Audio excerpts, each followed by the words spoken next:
This is the dryer I got yesterday, and I'm going to get it ready to resell or use for myself.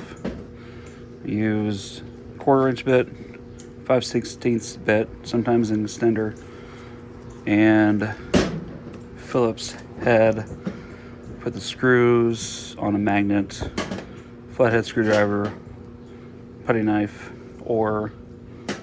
and then pair of pliers. This is a multimeter set to ohms.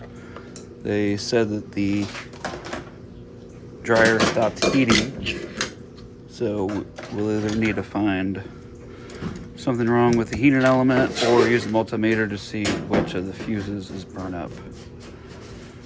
Just cleaning out as I go along. A little rusted, probably should be replaced if it develops a hole, but to be determined later.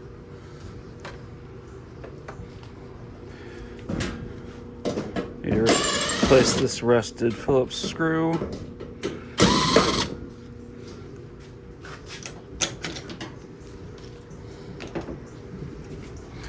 There are retention clips on these Whirlpool Maytag types that you just push in, wedge, push up. Tilt it back, let it rest on something, or else these wires will be basically the only thing holding it up. These check both sides to look for a release. This one does not have it, so I just wedge this or a putty knife in there until it separates enough to get that off. Next is the 5/16 socket.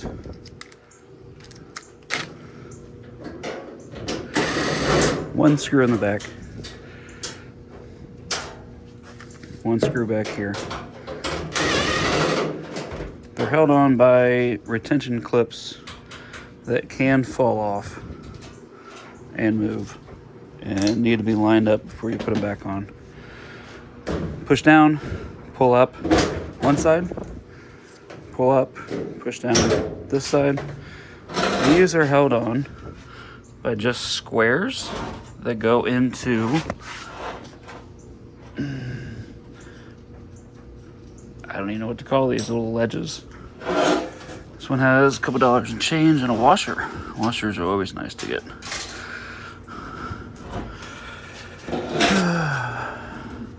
Run my finger along there. It's an old oxidized penny.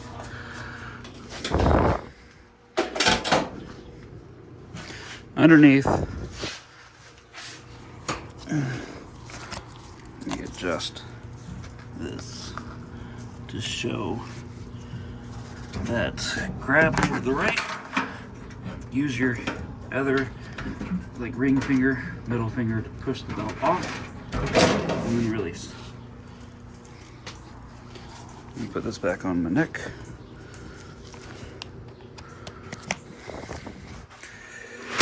Pull the belt up, look at it. This one, if you can pinch it back, sorry.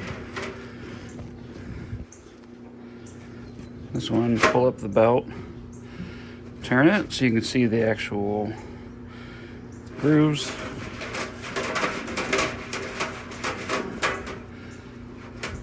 If you can see any tearing when you do that, any pits, replace the belt. This one seems okay. I usually dump the tub, set it aside, break everything out. Notice the large amount of hair that's left at the bottom. It gets between the tub. This is supposed to move freely. This one does. That's just me getting all the dust out of it. You can blow into it if you choose. Or cleaning that rust at the bottom right, I would typically spray paint with an epoxy paint designed for appliances. Sorry about the shaking. I need to figure out how to get the shaking to not happen.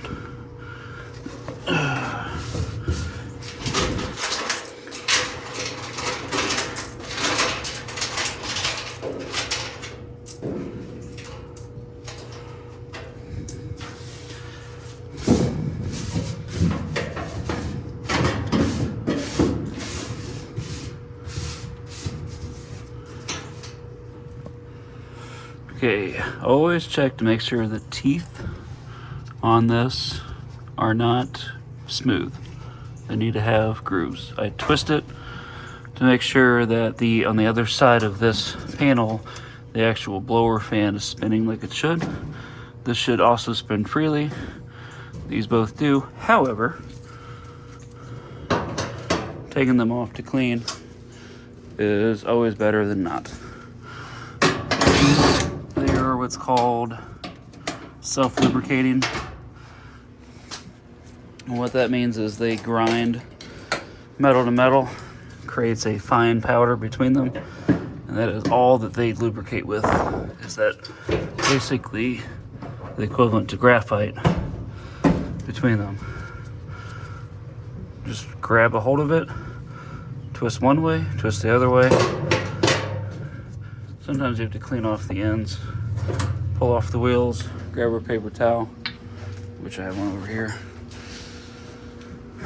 Check for cobwebs, check the top, check for major rust.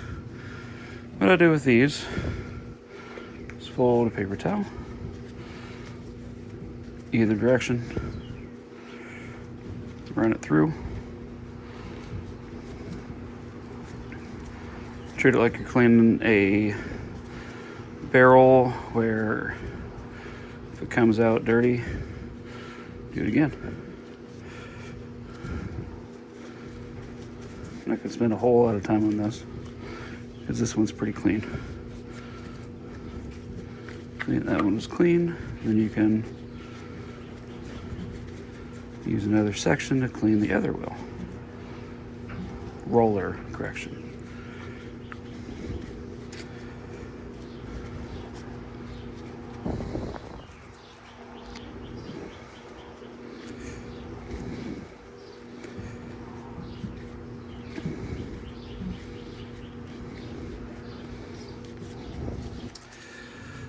Fold this, wrap it around, twist in a circle, pull that human hair off. It's usually not dog hair. Dog hair is usually not long enough to go all the way around and cause a knot like that. Cleaning off the hair. Paper towel can help. And see how it just comes off in a nice little ring.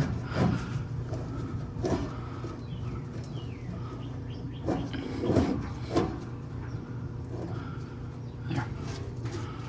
These look fine if they're black on the underside, or if when you spin the roller that it makes a harsh sound. You're going to want to replace the metal. This, no harsh sound, spins freely. Put the other one back on, no harsh sound, but that's not even where it spins. That's just to make sure the wheel is good. Put these back on. I like to put my thumb, ring finger on the top bracket, push on the third tier of the triangle. So you put it on, push with your knuckle on your ring finger, the end of your thumb, push it over, then retest. That's not underweight, it's not the best rolling test, but at least you can kind of see if it's going to make a weird rough sound. You know you need to replace the metal that sticks out of the dryer. This gets pushed on, it's a crush fitting. Probably recommended to never reuse a crush fitting, but I've never had a problem as long as I try to bend it back some. This is going to go back in the same spot it came.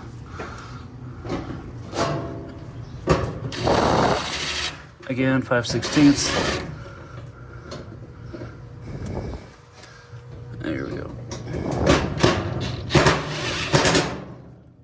I use an impact drill. Okay, kind of get that lined up. Grab your drum back. Sorry about the shaking.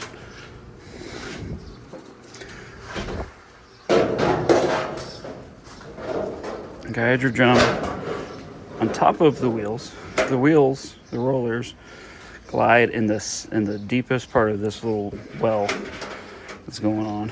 Then it's hard to show this.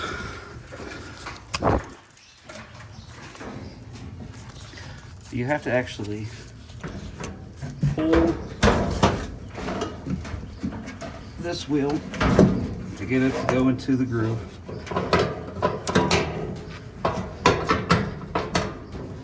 Fit your pulley